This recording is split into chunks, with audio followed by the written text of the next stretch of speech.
So ngayon, naka-form na tayo ng trend pataas. And going to notice itong trend line muna. Focus on the yellow trend line. Malayo na ulit yung price dun sa yellow trend line. So this will be your first level of defense, itong trend line na to. Dito pag tinagos ba yan, reversal na? Hindi pa po. Kasi meron tayong tinatawag dito na Fibonacci retracement whereby yung price is allowed to go to that deep, to that retracement level without really breaking the trend. So that's a normal retracement ng isang price. Pero yung retracement po na to, makikita nyo to, tatlong level po yan. 382, 0.5, 618.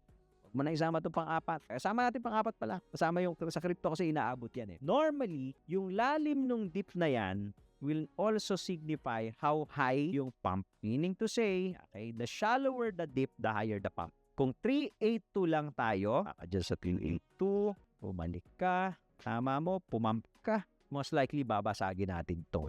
Resistance na po. Pag tumama yan dito sa 0.5, dito siya nag-dip, may chance pa rin na basagin, pero most likely mas mababa yung magiging target. Baka liquidity grab.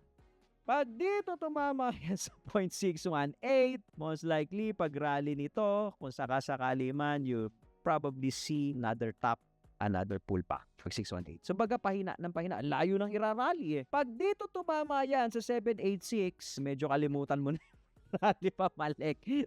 Pwede na yan dumiretso ulit dito sa 0. Pwede na ulit dumiretso dito sa 0. Pag 786, tayo nga, rally konti, bang, tulo na yan dito. So itong retracement po na to is an important breather for the bulls. But you don't want the bears to be in control. So tama po yan. Huminga yung bulls, magpahinga, kumuha ng lakas. Sige, i-retrace mo. Pero for me, at the very least, dito sa 0.5.